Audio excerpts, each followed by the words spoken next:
دیکھو اللہ تعالیٰ نے جو ہمیں قرآن میں آیات بتائی ہیں یہ سب ہمیں اللہ کی طرف کھینچتی ہیں کہ ہم اللہ کے بن کے رہیں, جیسا جیسے اللہ کہہ رہے ہیں ویسے کریں, اپنے عمل کو درست کریں. سورہ بقرہ میں اللہ کا ارشاد ہے لیس البر ان تولوا وجوہکم قبل المشرق والمغرب ولکن البر من آمن باللہ والیوم الآخر والملائکۃ والکتاب والنبیین. فرمایا ادھر ادھر منہ کر لینا یہ کوئی نیکی نہیں ہے, اصل نیکی یہ کہ پہلے اپنا ایمان درست کرو اور پھر وَأَقَامَ الصَّلَاةَ وَآتَى الزَّكَاةَ وَالْمُوفُونَ بِعَهْدِهِمْ, نماز قائم کرو, زکوٰۃ دو, معاہدوں کی پابندی کرو, اور وَآتَى الْمَالَ عَلَىٰ حُبِّهِ, صرف اللہ سے محبت کی بیس پر ذوی القربہ رشتہ داروں کو پیسے دو, رشتہ داروں کو پیسے دو.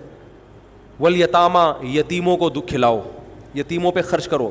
والمساکین, مسکینوں کو کھلاؤ. وابن السبیل, مسافروں پر خرچ کرو. الو نہ بناؤ مسافر کو کہ اس کو کیا پتہ یہاں کے ریٹ کا تو الو بناؤ اس کو, ایسا نہیں, مسافروں کا خیال کرو. تو یہ 4 قسم کے طبقے پر احسان کرو, اور نماز بھی قائم کرو, اور زکوٰۃ الگ سے دو.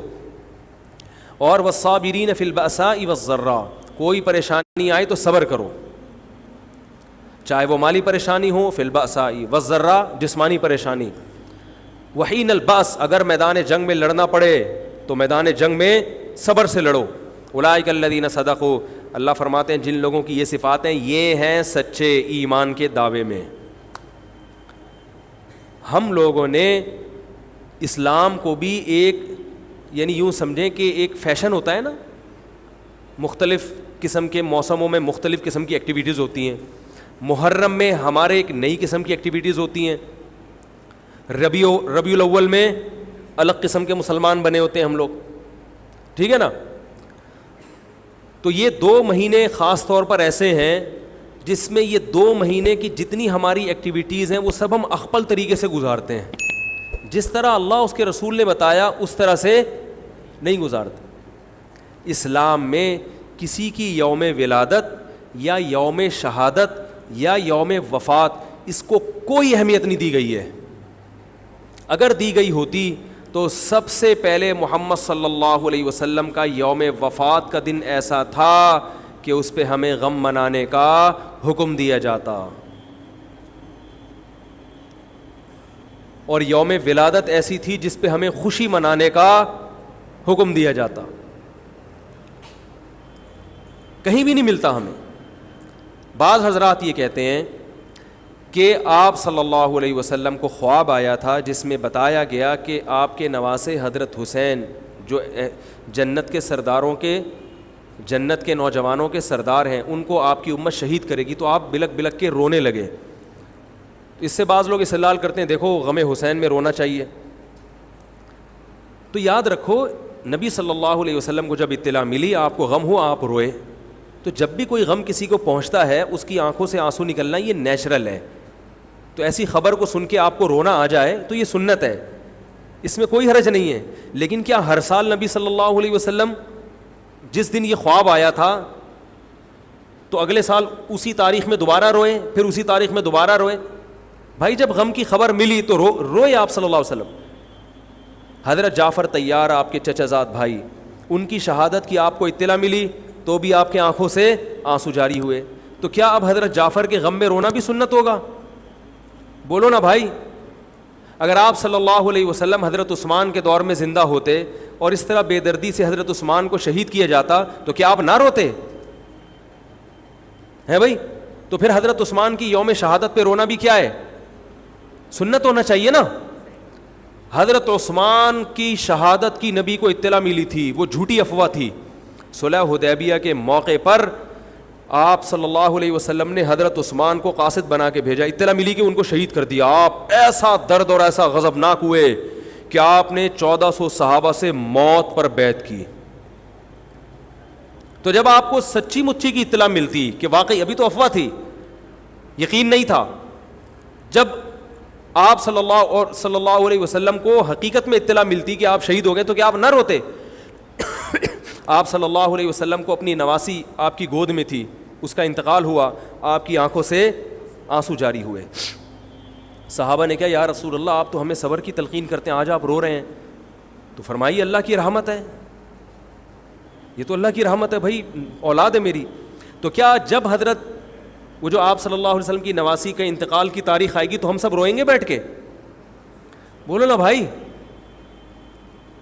تو کہاں کی کہاں لگا دیتے ہیں. دیکھو ہر بدعت کو جائز کرنے کے لیے نا کچھ دلیل ہر ایک کو مل جاتی ہے.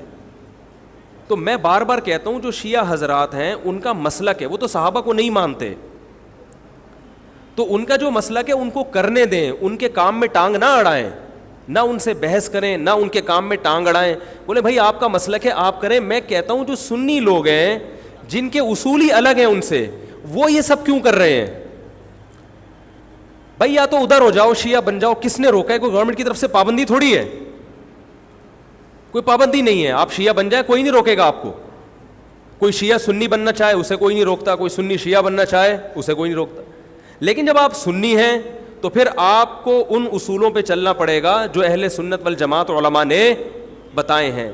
اہل سنت والجماعت کے ہاں رونا عبادت نہیں ہے. ہاں آپ نے کسی دن کربلا کا واقعہ سنا، چاہے محرم میں سنا، ربیع الاول میں سنا، حضرت حسین رضی اللہ تعالیٰ عنہ کی ایک جو دردناک شہادت کا واقعہ آپ نے سنا، آپ کو رونا آ گیا، تو یہ عین ایمان کی علامت. میرے بیان اب ویڈیو ریکارڈ ہوتے ہیں، پہلے ریکارڈ نہیں ہوتے تھے، آڈیو چلتے تھے. تو میں نے 2 دفعہ زندگی میں پہلی دفعہ جب یہ واقعہ بیان سنا، بیان کے دوران میں بھی رو رہا تھا اور سننے والے بھی رو رہے تھے. نیچرلی آ گیا رونا. پھر دوبارہ میں نے یہ واقعہ بیان کیا، مجھے بھی رونا آ گیا اور سننے والوں کو بھی آ گیا. یہ نیچرل جو آ گیا. لیکن اگر میں اس لیے بیٹھوں کہ میں روؤں، آج میں پروگرام ہے باقاعدہ، بولو بھائی، رونے کا، اور آپ کو بھی رلاؤں گا. اور وہ محرم کا واقعہ میں اگر ربیع الاول میں بیان کروں گا تو رونا آ گیا مجھے. تو جو خود سے کسی کا واقعہ سن کے رونا آ جائے اس پہ پابندی نہیں ہے، بلکہ اہل بیت سے محبت کی علامت ہے. لیکن یہ واقعہ جب ہم نے بیان کیا حضرت حسین کا تو مجھے رونا آیا. بالکل اسی طرح رونا جب حضرت عثمان کا واقعہ بیان کیا تو بھی آیا. ظلم تو ان پر بھی ہوا تھا، کوئی کم تھوڑی ہوا تھا. بلکہ مجھے یاد ہے جب میں نے پہلی دفعہ نبی صلی اللہ علیہ وسلم کی سیرت پڑھی، بالکل چھوٹا بچہ تھا میں اس وقت، میری عمر 9 یا 10 سال ہوگی، اور وہ آپ صلی اللہ علیہ وسلم کی وفات کا واقعہ لکھا تھا. تو اتنے بچے میں تو اتنی سمجھ نہیں ہوتی، لیکن جب مجھے یاد ہے میں پڑھ رہا تھا تو مسلسل آنکھوں سے آنسو بہ رہے تھے. ایسا دردناک واقعہ نبی صلی اللہ علیہ وسلم کی وفات کا. تو وہ تو کسی کے بھی وفات کی خبر جب ہم سنتے ہیں تو نیچرلی رونا آتا ہے انسان کو. کبھی وہ انسان کوشش تو برداشت کرنی چاہیے. لیکن اب ہمارے ہاں واقعات سنا کے باقاعدہ رونے کے پروگرام ہوتے ہیں. یہ اسلام کی تعلیمات نہیں ہے، یہ اسلام کی تعلیمات نہیں ہے. کیونکہ اسلام میں صبر کا حکم ہے. جو خود سے رونا آ جائے نا انسان کو تو وہ ایک نیچرلی ہے. اور کربلا کا واقعہ صرف اس نیت سے بیان کرنا کہ تاکہ میں بھی روؤں آپ بھی رو، یہ غلط ہے. یہ اہل سنت والجماعت کے ہاں یہ اسلامی تعلیمات کے منافی ہے. سمجھ میں آ رہی ہے بات کہ نہیں آ رہی؟ اور کسی مخصوص دن کے ساتھ تو ویسے بھی خاص نہیں ہے یہ. اور ویسے بھی شریعت میں صحیح بخاری مسلم کی حدیث ہے، آپ صلی اللہ علیہ وسلم نے نوحہ کرنے والی عورتوں پہ لعنت. نیاحہ کہتے ہیں چیخنا چلانا. آپ کو پتہ ہے زمانے جاہلیت میں جب کسی کی میت ہوتی تھی تو باقاعدہ پیسے دے کے عورتوں کو رلوایا جاتا تھا، پیسے دے کے. آج بھی بہت جگہوں پہ یہ ہو رہا ہے، پیسے دے کے رلوایا جاتا ہے. تو نبی نے تو ان عورتوں پہ لعنت کی ہے جو فری میں روتی ہیں، پیسے دے کے نہیں، جو فری میں میت پہ روتی ہیں. اور چیخ چلا کے رونا تو ویسے ہی حرام ہے اسلام میں. میت پہ جب بھی نبی صلی اللہ علیہ وسلم روئے ہیں آپ کی آنکھوں سے آنسو، بس چیخ چلا کے نہیں روئے ہیں. حضرت جعفر طیار بھی تو اہل بیت میں سے تھے. جب شہید ہوتے ہیں آپ کی 4 جوان بیویاں بیوہ ہوتے ہیں، چھوٹے چھوٹے بچے یتیم ہو جاتے ہیں، تو ان کی بیویاں جب روتی ہیں تو گھر سے باہر آواز آتی ہے. آپ نے پہلی دفعہ سمجھایا جا کے کہ ان سے بولو اپنی آوازوں کو پس کرو. جب دوبارہ تو آپ نے فرمایا منہ پہ خاک پھینک دو جا کے. حالانکہ ان کا جو رشتہ حضرت جعفر طیار سے تھا وہ ہمارا نہیں ہے، ہم تو بہت دور کے ہیں. اہل بیت سے جو جتنا ان کی بیویوں کا رشتہ ہے اتنا تو ہمارا نہیں ہے نا. ان کو چیخ کے رونے کی اجازت نہیں دی. اور آج ہمارے ہاں کیسے ہوتا ہے، ہا ہو چیخ رہے ہیں، پیٹ رہے ہیں. گریبان چاک کرنا اسلام میں حرام ہے روتے ہوئے. گریبان چاک کرنا اس پہ لعنت ہے نبی صلی اللہ علیہ وسلم کی. تو آج گریبان بھی چاک ہو رہا ہے, رو بھی رہے ہیں, پیٹ بھی رہے ہیں. تو بھائی وہ شیعہ حضرات کا ایک مسلک ہے, ان کی رائے ہے, ان کو ان کی رائے پہ چلنے دو. آپ جو اہل سنت والجماعت کو فالو کرتے ہو تو یا تو ادھر ہو جاؤ یا ادھر ہو جاؤ, درمیان میلہ لٹکو. درمیانی آدمی کہیں کبھی نہیں ہوتا. درمیان کی جو جنس ہے وہ کہیں کی ہوتی ہے. وہ بیچارہ نہ مرد سے شادی کر سکتا ہے نہ عورت سے. وہ کہتا ہے یا اللہ اگر مجھے آپشن دیتا یا تو ادھر کر دیتا, یا وہ تو ایک اللہ نے آزمائش بنا دی اس کو بیچارے کو, وہ آزمائش ہے, اسی آزمائش پہ اس کو قیامت کے دن اجر ملے گا. لیکن اپنے اختیار سے انسان بیچ کا بننے کی کوشش کرے, یہ ٹھیک نہیں ہوتا. اپنے اختیار سے یا تو شیعہ بن جاؤ یا پورے سنی بن جاؤ. تو اہل سنت حدیث کی کتابوں کو فالو کرتے ہیں, اور جو ہماری بخاری مسلم ہے شیعہ حضرات نہیں مانتے ان کتابوں کو, وہ نہیں فالو کرتے ان کو. تو ہم تو ان کو فالو کرتے ہیں. اگر آپ کہتے ہو میں نہیں مانتا ان حدیثوں کو, تو پھر بہت ساری چیزیں اور بھی ہیں وہ بھی چھوڑ دو. پھر آپ سمجھ میں آ رہی ہے بات, پھر وہ بھی چھوڑ دو. تو ہم تو ان کتابوں کو فالو کرتے ہیں. ہمارے نبی صلی اللہ علیہ وسلم کے حکام ہیں, میت پہ رونا پیٹنا منع. جب حضرت حسین رضی اللہ تعالی عنہ کا قتل ہوا ہے کربلا میں, اور یقیناً یہ بہت بڑا بدترین ظلم تھا تاریخ کا, تو حضرت جو آپ کے اہل بیت جو باقی بچ گئے تھے ان کا کیا ری ایکشن تھا, جو صحیح اسناد سے جو چیزیں ثابت ہیں ان کا کیا ری ایکٹ تھا. کیا امام زین العابدین نے اس طرح سے نوحے کیے تھے کہ آپ نے سینوں کو پیٹا تھا؟ انہوں نے صبر کیا تھا انہوں نے. اور یہی اہل بیت کی شان تھی. تبھی تو قرآن کے الفاظ کیا ہیں کہ نیکی صرف یہ نہیں ادھر ادھر منہ کر کے نمازیں پڑھ لو, بلکہ والصابرین فی البأساء, جو پریشانیوں کے وقت کیا کرتے ہیں, صبر. تو ہماری نظر میں حضرت حسین کا قتل بھی ایک بہت بڑی ٹینشن, بہت بڑی پریشانی, مگر اس پر ہمیں صبر کا حکم ہے. اگر ہمارے اندر انتقام کی طاقت ہوتی تو انتقام لے لیتے ہم. جو بھی قاتلان حسین تھے ہمیں پتہ چلتا کہ یہ ہے, ہم انتقام لیتے ان سے. اگر انتقام نہیں لے, وہ تو چلے گئے دنیا سے اپنے ٹھکانوں کو, جو جس نے جہنم رسید ہونا تھا وہ تو جہنم رسید ہو چکا ہے. اور اللہ نے حضرت حسین رضی اللہ تعالی عنہ کو شہادت کی برکت سے جنت کے جوانوں کا سردار بنا دیا ہے. تو جس کا جو ٹھکانہ تھا, جس ملعون نے جہاں جانا تھا وہ چلا گیا. اب قرآن کیا کہہ رہا ہے, تلک امۃ قد خلت. جہاں بھی قرآن ایسے واقعات بیان کرتے, یہ قوم تھی جو گزر گئی, لہا ما کسبت, جس نے جو کیا اس کا بدلہ ملے گا, ولکم ما کسبتم, اب تمہارے اعمال اللہ دیکھے گا. اعمال کا مطلب دیکھے گا جن چیزوں کو اللہ نے حلال کیا تم اس پر عمل کرتے ہو, جن چیزوں کو حرام قرار دیا اس سے بچتے ہو کہ نہیں بچتے, یہ چیزیں دیکھی جائیں گی.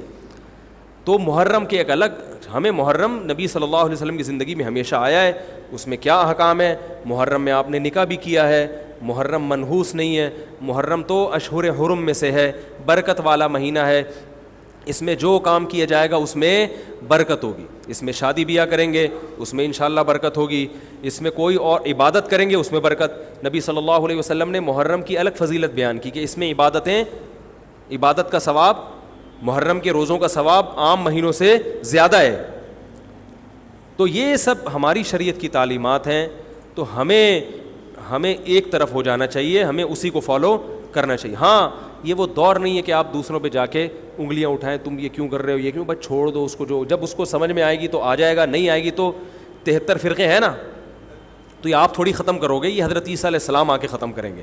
تو جو کام عیسیٰ علیہ السلام کا ہے وہ خود کرنے کی کوشش, بولو بھائی, مت کرو. آپ دیکھو کہ ان میں جو صحیح ہے اس کو فالو کرو, باقی بھائی جیسا کر رہے ہو.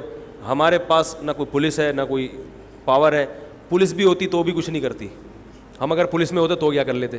فساد ہوتا ہے ان چیزوں سے. افغانستان میں جب طالبان کی حکومت تھی, او بھائی کون سی والی گھڑی صحیح ہے, میری گھڑی میں تو کیا ٹائم ہو رہا ہے, کبھی آگے چلیے. اچھا پھر ابھی بس اذان ہونے والی ہے, ٹھیک ہے بتا. تو کیا کہہ رہا تھا یار میں, وہاں افغان طالبان کی جب حکومت تھی 5 سال, تو انہوں نے بھی شیعہ کے امام بارگاہ کو ختم نہیں کیا تھا. سمجھ رہے ہیں بات کو, ایک حد بندی کر دی تھی, ختم نہیں کیا انہوں نے بھی شیعوں سے صلح کی تھی, مذاکرات کیے تھے. بھائی ٹھیک ہے آپ اپنی امام بارگاہ کے اندر جو آپ کی ایکٹیویٹیز ہیں آپ وہ کرو. حالانکہ کتنی پاورفل حکومت تھی, اس لیے کہ اتنی بڑی تعداد میں انہوں نے کہا بھائی ہم کیسے پابندی لگائیں, ایک پورا ایسے ممکن نہیں ہے ہمارے لیے. تو گورنمنٹ کے لیے بہت سی چیزیں ممکن نہیں ہوتی, پابندیاں نہیں لگا سکتی گورنمنٹ. تو جو طالبان نہیں ختم کر سکے، حالانکہ طالبان سنی مسلک کے تھے اور وہ شیعہ بالکل ایک. میں نے وہاں امام بارگاہ میں اذانیں بھی سنی ہیں، ریڈیو پہ اذان آتی تھی امام بارگاہ سے، میں نے خود سنی ہے کہ بھائی میں نے یہ کہاں سے آ رہی ہوں، افغانستان سے میں اس وقت اذان ہوں. افغانستان کا چینل اس وقت آتا تھا طالبان کا اردو میں چینل، تو اس میں اذان آ رہی ہوتی تھی شیعہ حضرات کی. تو فرقواریت کا یہ طریقہ ختم کرنے کا نہیں ہے کہ آپ جا کے ان کو چھیڑیں تنگ کریں. بھائی یہ بہت عرصے سے چلے آ رہے ہیں، چلتے رہیں گے. جو صحیح ہوگا اس کو حضرت عیسیٰ علیہ السلام نافذ کر دیں گے، جو غلط کو ڈیلیٹ کر دیں گے خود ہی. اگر ہم غلط ہوئے تو حضرت عیسیٰ علیہ السلام سب سے پہلے ہماری گردنیں اڑا کے ہمیں ڈیلیٹ کر دیں گے، ٹھیک ہے نا. اگر وہ غلط ہوئے تو ان کو ختم کر دیں گے. تو یہ ان کا کام ہے، آج کسی کے بس میں یہ نہیں ہے. تو میں یہ اس لیے کہہ رہا ہوں کہ لڑو مت، گالی گلوچ مت کرو، فیس بک پہ ایک دوسرے کے خلاف نیگیٹو کمنٹس مت کرو، کیونکہ ہم اختلافات کے متحمل نہیں ہیں. ہمیں بہرحال قومی سطح پہ ایک ہی بن کے رہنا ہے.